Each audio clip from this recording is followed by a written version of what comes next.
ഇനി 10 മാസം കൂടിയേ കേരളത്തിൽ വി ഡി സതീശൻ എന്ന രാഷ്ട്രീയ നേതാവ് ഉണ്ടാവുകയുള്ളൂ. കാരണം മെയ് ആകുമ്പോൾ അടുത്ത വർഷം മെയ് ആകുമ്പോൾ പുതിയ സർക്കാർ വരും. പിന്നെ അത് കഴിഞ്ഞാൽ ജൂൺ ജൂലൈ കഴിയുകയാണ്. അപ്പോൾ 12 മാസം ഉണ്ട് ജൂലൈ ആവാൻ. പക്ഷേ 10 മാസം കഴിയുമ്പോഴേ സതീശനിൽ അപ്രതീക്ഷിതമാകും. സതീശൻ തന്നെ പറയുന്നതാണ്, അടുത്ത പ്രാവശ്യം UDF അധികാരത്തിൽ കൊണ്ടുവന്നില്ലെങ്കിൽ ഞാൻ രാഷ്ട്രീയം വിട്ട് വനവാസത്തിന് പോകും. ഏത് കാട്ടിലാവും പോകാമെന്ന് എനിക്കറിയില്ല. സതീശൻ ഈ പറയുന്ന വെള്ളാപ്പള്ളിക്കുള്ള മറുപടിയാണ്. 100 സീറ്റ് UDF കിട്ടിയാൽ ഞാൻ ഈ പണി നിർത്തുന്നു വെള്ളാപ്പള്ളി പറഞ്ഞു. അപ്പോൾ സതീശൻ നാട്ടിൽ നിൽക്കുമോ കാട്ടിൽ പോവുക? വനവാസം പറയാൻ പറ്റിയ മാസമാണ് കർക്കിടകം. അപ്പോൾ രാമനെ പറ്റി ഒക്കെ ആലോചിച്ച് വനവാസം തെറ്റുള്ള കാര്യമല്ല അത്. സതീശൻ രാമൻ എന്ന് കേൾക്കുന്ന പോലും അലർജിയാണ്. ഈ വനവാസം അത്ര മോശപ്പെട്ട കാര്യമൊന്നുമല്ല. കാരണം ജീവിതത്തിൽ നമ്മൾ സുഖം മാത്രം അനുഭവിച്ചാൽ പോരല്ലോ. മാത്രമല്ല അതിൽ വനവാസത്തിന് പോകാതിരിക്കാമായിരുന്ന കഥാപാത്രങ്ങളൊക്കെ ഉണ്ട്. വേണമെങ്കിൽ സീതയ്ക്ക് ഭരിക്കാമെന്ന് വസിഷ്ഠൻ പറയുന്നുണ്ട്. അപ്പോൾ അവർ പറയുന്നത് എന്താണെന്ന് വെച്ച് കഴിഞ്ഞാൽ കാട്ടിൽ പോയ പാരമ്പര്യം ഈ കുടുംബത്തിൽ നേരത്തെ തന്നെ ഉണ്ട്. അസമഞ്ജൻ്റെ അച്ഛൻ കാട്ടിൽ പോയിട്ടുണ്ട്. ആ അസമഞ്ജൻ്റെ മകൻ ഈ സരയൂ നദിയിൽ അവിടുത്തെ പിള്ളേരെയൊക്കെ കണ്ടിട്ട് പിടിച്ചിട്ട് സരയൂ നദിയിലേക്ക് ഇട്ട് കളയും, കൊന്നുകളയും. ചെറിയ കുട്ടികളൊക്കെ ഇല്ലേ, 6 മാസം പ്രായമായതുമൊക്കെ, 1 വയസ്സ് കുട്ടികളെ കണ്ടുകൂടായൊക്കെ. അപ്പം ജനം, അതാണ് അന്നും ജനാധിപത്യം ഉണ്ടായിരുന്നു വലിയ തോതിൽ നിന്നുള്ളതാണ്. ജനം പോയി രാജാവിനോട് പറഞ്ഞു, ഒന്നുകിൽ നിങ്ങൾ അല്ലെങ്കിൽ നിങ്ങളുടെ മകൻ ഈ അസമഞ്ജൻ രാക്ഷസനായിരുന്നു അല്ലേ? അല്ല, ഈ നമ്മുടെ ദശരഥന്റെ കുടുംബത്തിലെ പൂർവികൻ. ഓ അത് ശരി, ഞാൻ ആ കഥ കേട്ടിട്ടില്ല. അതുണ്ട്.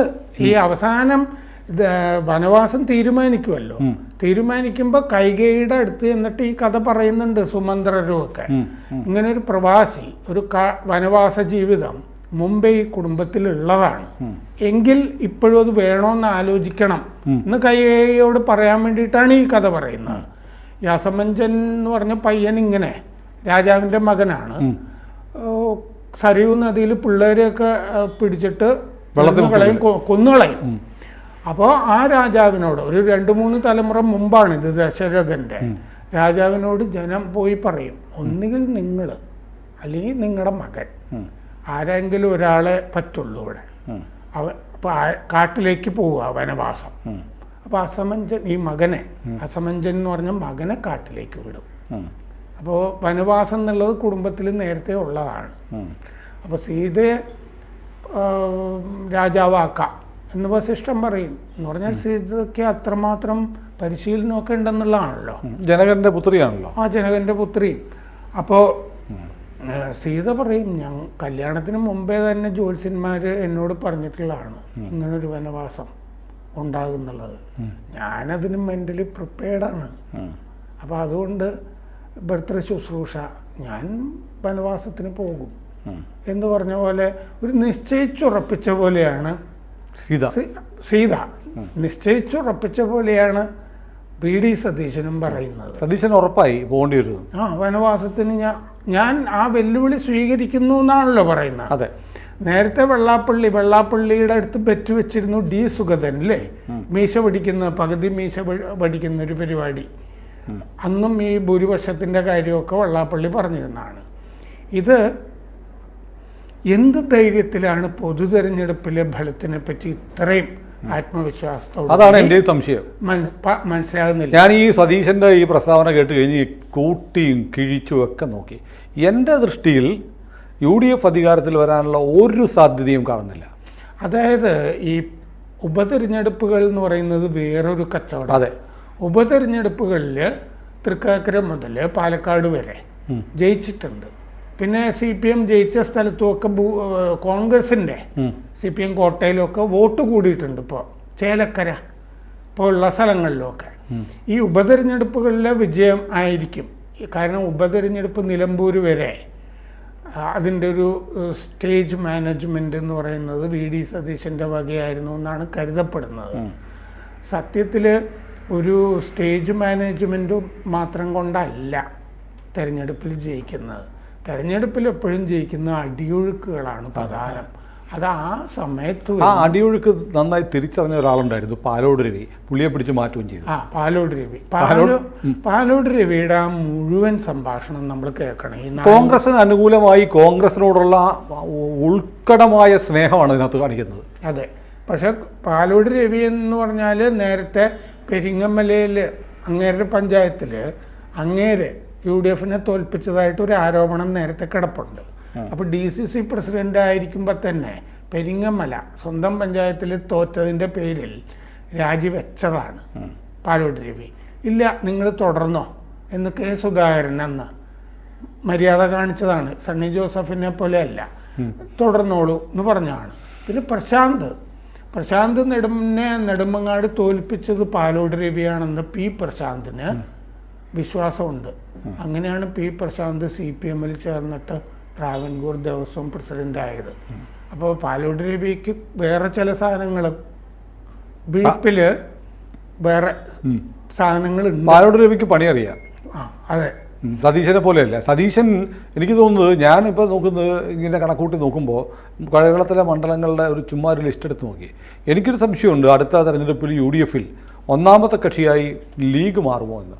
ഒന്നാമത്തെ കക്ഷിയായിട്ട് ലീഗ് മാറാനുള്ള സാധ്യത വളരെ കൂടുതലാണ്. കോൺഗ്രസിനേക്കാൾ കൂടുതൽ സീറ്റുകൾ ലീഗിന് കിട്ടാനും സാധ്യതയുണ്ട്. അവർ കൂടുതൽ സീറ്റ് ചോദിക്കുകയും ചെയ്യും. ആ ബാർഗെയിനിങ് ഉണ്ടല്ലോ, തെരഞ്ഞെടുപ്പിന് തൊട്ട് മുമ്പുള്ള അവർ തെക്കും ഒക്കെ സീറ്റ് ചോദിക്കാൻ. കൊച്ചിയിൽ ചോദിക്കും,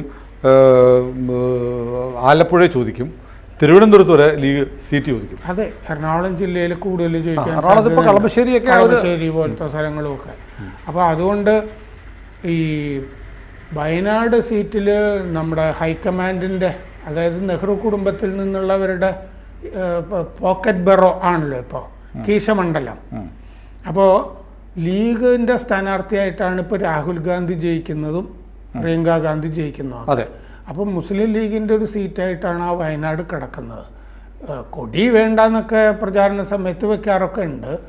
ഇത്തവണ കൊടി വെച്ചില്ലല്ലോ, പച്ചക്കൊടി ഉണ്ടായിരുന്നില്ല, പച്ച ബലൂണായിരുന്നു. അതിന് മുമ്പത്തെ പച്ചക്കൊടി പാകിസ്ഥാൻ്റെ കൂടിയാന്ന് പറഞ്ഞിട്ട് വടക്കേ ഇന്ത്യയിൽ ഉള്ള തെരഞ്ഞെടുപ്പ് മുഴുവൻ തോറ്റുപോയി ആളുകൾ പ്രചരിപ്പിച്ചിട്ട്. ഇവർ പാകിസ്ഥാൻ്റെ കൂടിയായിട്ട് നടക്കുക എന്ന് പറഞ്ഞു.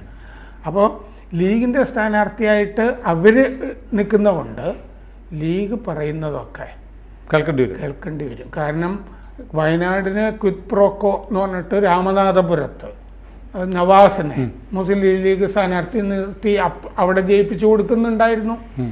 ലീഗിന് അവിടെ സ്ഥാനാർത്ഥിയെ കിട്ടുന്നുണ്ടായിരുന്നു. അപ്പോൾ അതുകൊണ്ട് സമ്മതിച്ചു കൊടുക്കേണ്ടി വരും ഹൈക്കമാൻഡ് മുസ്ലിം ലീഗ് കൂടുതൽ സീറ്റ് ചോദിക്കുമ്പോൾ. കാരണം അവർക്ക് വയനാട്ടിൽ ജയിച്ചുകൊണ്ടിരിക്കണം. കൂടുതൽ സീറ്റ് കൊടുത്താൽ കിട്ടുന്ന സീറ്റുകളൊക്കെ മിക്കവാറും ലീഗ് ജയിക്കാനും സാധ്യതയുണ്ട്. അതായത് UDF ജയിക്കുന്ന പണ്ട് മറ്റേ MP രാഘവൻ ഒരു ഷുവർ സീറ്റ് എന്ന് പറഞ്ഞിട്ടല്ലേ ആറന്മുളയിൽ പോയി നിന്നത്. അതുവരെയുള്ള തെരഞ്ഞെടുപ്പ് ചരിത്രം നോക്കിയാൽ ആറന്മുളയിൽ കോൺഗ്രസ് ജയിച്ചിട്ടുള്ളൂ എന്ന് കണ്ടിട്ടാണ് അവിടെ പോയി ശിവദാസൻ നായർ നോക്കി വെച്ചിരുന്ന സീറ്റാണത്. K. ശിവദാസൻ നായർ അവിടെ പോയി നിന്നത്, തോറ്റുപോയി എന്ന് പറഞ്ഞാൽ UDF ഷുവർ സീറ്റാണ്. ഇയാളെല്ലാവരെയും പണക്കോടെ പോയി നിന്നപ്പോൾ കോൺഗ്രസ്സുകാർ മുഴുവൻ എതിർത്ത് വോട്ട് ചെയ്തു. അങ്ങനെയാണ് തോറ്റുപോകുന്നത്. എന്ന് പറഞ്ഞതുപോലെ പാലോട് രവി സത്യത്തിൽ ഇവർക്കെല്ലാവർക്കും ക്ലാസ് എടുത്താണ്. അതെ. ഇവർ ക്യാമ്പുകളൊക്കെ ഉണ്ടാക്കിയിട്ട്, ഇപ്പൊ ക്യാമ്പ് പണ്ട് ചരൽക്കുന്ന് എന്നൊക്കെ പറഞ്ഞ ചരൽക്കുന്ന് അറിയാം, ഞാൻ പോയിട്ടുണ്ട് അവിടെ. അപ്പോൾ ചരൽക്കുന്ന് പോലത്തെ ക്യാമ്പുകളൊന്നും ചരലൊന്നുമില്ല. അപ്പോൾ ഇപ്പൊ ഇത്തരം ക്യാമ്പുകളൊക്കെ വെച്ചിട്ട് പാലോട് രവിയെ പോലുള്ളവർ, അദ്ദേഹമൊക്കെ നന്നായിട്ട് ക്ലാസ് എടുക്കുന്ന ആളൊക്കെയാണ്.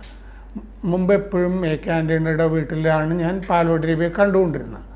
അപ്പോൾ അദ്ദേഹത്തിനെ കൊണ്ട് ക്ലാസ് എടുപ്പിക്കുക. എന്തുകൊണ്ട് നമ്മൾ തോൽക്കും എന്നാണല്ലോ അദ്ദേഹം പറയുന്നത്. കാശില്ല, ആളുകളില്ല, ബൂത്ത് ഏജന്റുമാരുമായിട്ട് ബന്ധമില്ല, കുടുംബയോഗം നമ്മൾ നടത്തിയിട്ടില്ല. ഇതൊക്കെ വസ്തുതയാണെന്നിരിക്കുകയാണ് സതീശൻ പറയുന്നത്. 100 സീറ്റ് നേടി ജയിക്കും, ഇല്ലെങ്കിൽ ഞാൻ വനവാസത്തിന് പോകും.